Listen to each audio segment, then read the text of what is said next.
Good morning to all of you. Let's check the foundation. My name is Amit JT and I'm your science faculty. Welcome to Learn and Prep. Learn and Prep के इस amazing platform पर आप सभी का स्वागत है। जैसा कि हमने चैप्टर स्टार्ट किया था बच्चों लाइट। ओके, कोई बच्चा नहीं करेगा आपस में फाइट। चलो स्टार्ट करते हैं चैप्टर लाइट। पिछले लेक्चर में मैंने आपको एक क्वेश्चन दिया था बच्चों कि लाइट कौन सी वेव होती है।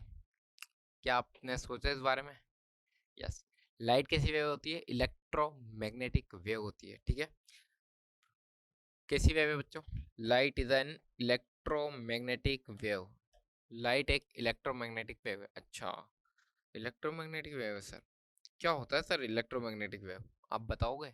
इलेक्ट्रोमैग्नेटिक वेव वो वेव होती है बेटा कि जिसको ट्रेवलिंग के लिए किसी मीडियम की रिक्वायरमेंट नहीं होती है। इट मीन्स कि जहाँ मीडियम नहीं होता वहाँ भी ये रेस, ये वेव ट्रेवल कर जाती है। ठीक है, फॉर एन एग्जाम्पल के लिए हम समझते हैं कि जैसे सूरज की रोशनी अर्थ तक पहुंचती है।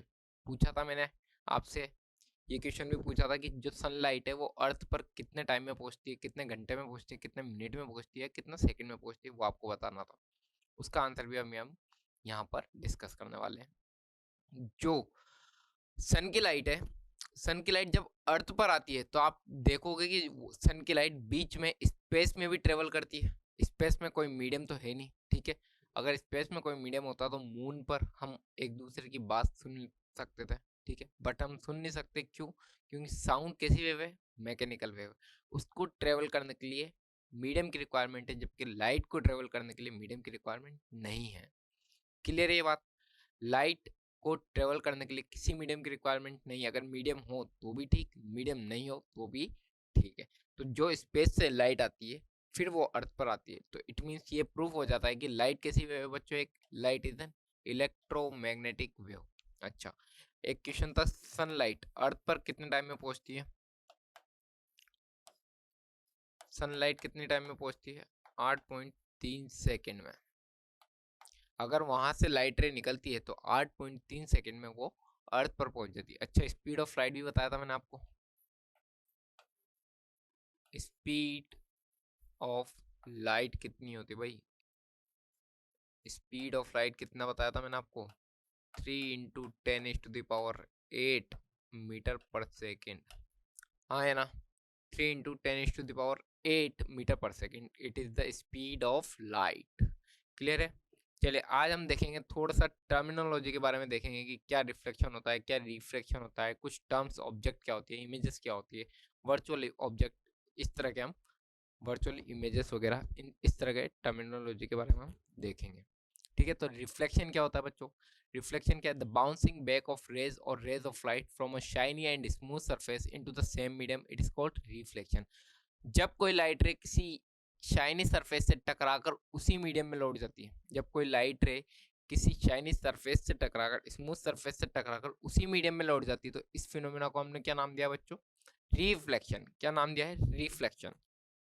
याद रखिएगा, when light falls on the surface and is reflected back into the same medium, ठीक है, उसी मीडियम में लौट जाना क्या कहलाता है बच्चों? रिफ्लेक्शन कहलाता है। क्या कहलाता है? रिफ्लेक्शन कहलाता है। जबकि रिफ्रैक्शन क्या होता है? कोई एक लाइट रे एक मीडियम से दूसरे मीडियम में ट्रेवल कर रही है तो वो अपने पास से डेविएट हो जाएगी। ठीक है, अब पास आएगी, दूर जाएगी, नॉर्मल के पास आएगी, नॉर्मल से दूर जाएगी। सर ये कैसे वर्ड यूज कर रहे हो आप? नॉर्मल, इंसिडेंट रे, ये तो हमें पता ही नहीं। धीरे धीरे सब ठीक हो जाएगा, है ना? तो धीरे धीरे हम जैसे जैसे इस चैप्टर में और आगे जाएंगे और मजा आएगा। ठीक है, बहुत अच्छा डे टू डे लाइफ से जुड़ा हुआ चैप्टर है बच्चों। जितना इंटरेस्ट लेके पढ़ेंगे आप उतना ही मजा आने वाला है। ठीक है, तो जब एक लाइट रे एक मीडियम से दूसरे मीडियम में ट्रेवल करती है, जब लाइट रे एक मीडियम से दूसरे मीडियम में ट्रेवल करती है तो वो अपने पास से कुछ डेविएट हो जाती है, कुछ विचलित हो जाती है। ठीक है, तो इस फिनोमिना को हमने नाम क्या दिया है? रिफ्रैक्शन। इसको हिंदी में बोलते हैं अपवर्तन। When light travels from one medium to another medium, it bends from its original path. उसके original path से bend हो जाती है। This phenomena is called refraction. For example के लिए ये first medium है, ये second medium है। ये लाइट रे आई, क्या कहा मैंने? ये लाइट रे आई और लाइट रे इस तरह निकल गई। ठीक है, निकलना था इसको इस तरह, जाना था इस तरह और गई इस तरह। बताओ। ठीक है, तो इस फिनोमेना को हमने नाम क्या दिया बच्चों? रिफ्रैक्शन। ठीक है, कुछ टर्मिनोलॉजी के बारे में बात कर लेते हैं हम। ठीक है, इंसिडेंट रे क्या होती है? The ray of light that falls on the reflecting surface, ये हमारे पास एक रिफ्लेक्टिंग सरफेस है, जो लाइट रे उस पर गिरती है उसको हम क्या बोलते हैं, इंसिडेंट रे, और इसे स्मॉल आई से डिनोट करते हैं। और जो लाइट रे टकरा कर वापस उसी मीडियम में लौट जाती है उसको हम बोलते हैं reflected ray, the ray of light that is sent back to the by the reflecting surface. Okay, जो लाइट रे टकरा कर वापस चली गई, जैसे कि मैंने रिफ्लेक्शन की डेफिनेशन में आपको बताया कि कोई लाइट रे आई, स्मूथ और शाइनी सरफेस से टकराई और उसी मीडियम में वापस लौट गई, इसको हमने क्या नाम दिया बच्चों, रिफ्लेक्शन और रिफ्लेक्शन ऑफ लाइट। तो जो लाइट रे आई उसको हमने नाम दिया है इंसिडेंट रे, जो लाइट रे टकरा कर उसी मीडियम में वापस लौट गई उसको हमने नाम दिया है रिफ्लेक्टेड रे। क्लियर है? चलिए कुछ और टर्म्स, जैसे नॉर्मल की बात करें, नॉर्मल क्या होता है, इस पॉइंट पर, जिस पॉइंट पर टकराई है इस पॉइंट को हमने नाम दिया है point of incidence. Point of incidence, point of incidence पर ये सरफेस के परपेंडिकुलर या राइट एंगल पर हम एक लाइन ड्रॉ करते हैं जिसे हम नाम देते हैं बच्चों क्या, नॉर्मल। क्या नाम देते हैं, नॉर्मल।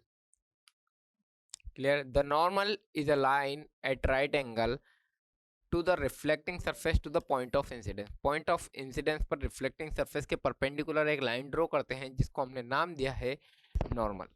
क्लियर है? एंगल ऑफ इंसिडेंस क्या होता है वो भी देख लेते हैं। Angle of incidence, angle of reflection, ये भी देखेंगे। अब आपको ये सारी टर्म्स समझ में आ रही होगी कि एन मीन्स क्या है बच्चों, नॉर्मल है। आई मीन्स क्या है, रिफ्लेक्टेड रे। एरो हमें बताएंगे कि लाइट रे आ रही है और जा रही है। ठीक है, ये जो एरो है ये हमें बताएंगे कि लाइट रे आ रही है या जा रही है। क्लियर? इस पॉइंट को हमने नाम क्या दिया है, पॉइंट ऑफ इंसिडेंस। क्लियर है? चलिए अब बात करते हैं एंगल ऑफ इंसिडेंस की एंड एंगल ऑफ रिफ्लेक्शन की। क्लियर है? तो एंगल ऑफ इंसिडेंस क्या होता है बच्चों, the angle made by the incidence ray with respect to the normal.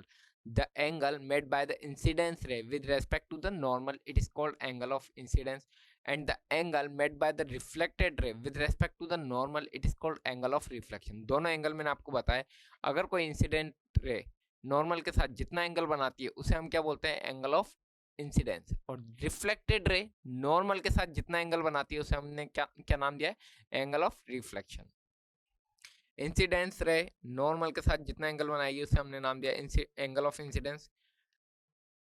Reflected ray normal के साथ जितना एंगल बनाती है उसे हमने नाम दिया एंगल ऑफ रिफ्लेक्शन। क्लियर है? क्लियर है? यहां तक की बात है? चलिए आइए, एंगल ऑफ रिफ्लेक्शन भी मैंने आपको बता दिया है। ऑब्जेक्ट क्या होता है बच्चों, it is a thing that forms an image on the screen. जिसकी इमेज हमें स्क्रीन पर बनानी होती है उसे हम क्या बोलते हैं, ऑब्जेक्ट। सपोज अगर मेरी इमेज स्क्रीन पर बनानी होती है तो हम मुझे क्या बोलेंगे, अभी ऑब्जेक्ट है भैया मान लिया, है ना। तो फिजिक्स की टर्म में वो क्या हो जाता है, ऑब्जेक्ट हो जाता है। ठीक है, फॉर एग्जाम्पल के लिए अगर मैं सिंपल मिरर में मॉर्निंग में जब तैयार होते हैं हम, तो सिंपल मिरर में जब हम खड़े रहते हैं मिरर के सामने, तो मैं मिरर के लिए क्या हूँ, एक ऑब्जेक्ट हूँ। मेरी इमेज मिरर शो करता है ना। तो मेरी इमेज क्या शो कर रहा है, मिरर शो कर रहा है, तो मैं एक ऑब्जेक्ट हो गया। ठीक है, ऑब्जेक्ट दो तरह के होते हैं भाई, luminous object and non luminous object.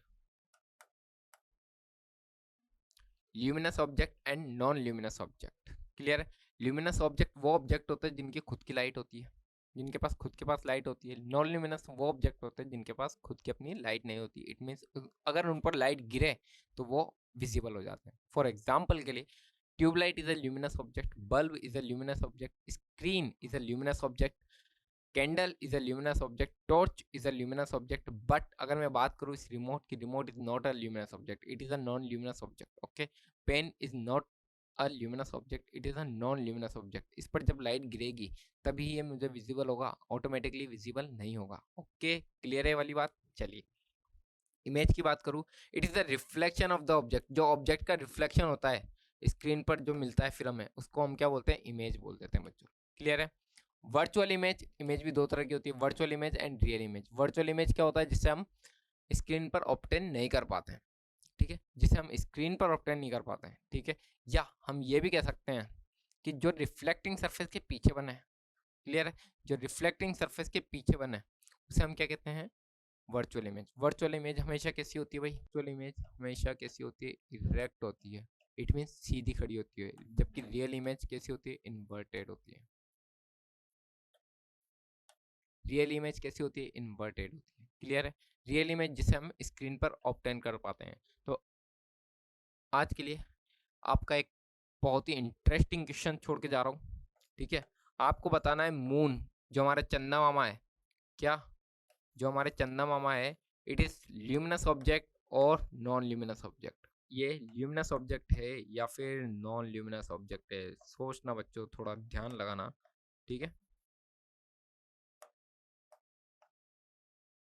ये हमारा ल्यूमिनस ऑब्जेक्ट है या नॉन ल्यूमिनस ऑब्जेक्ट है? ओके, चलिए। To get the full course log in to our website learnandprep.com। और अधिक जानकारी के लिए आप हमारे टेलीग्राम चैनल से भी जुड़ सकते हैं, जिसकी लिंक आपको डिस्क्रिप्शन बॉक्स में मिल जाएगी। Thank you from my side. Okay, take care, bye bye.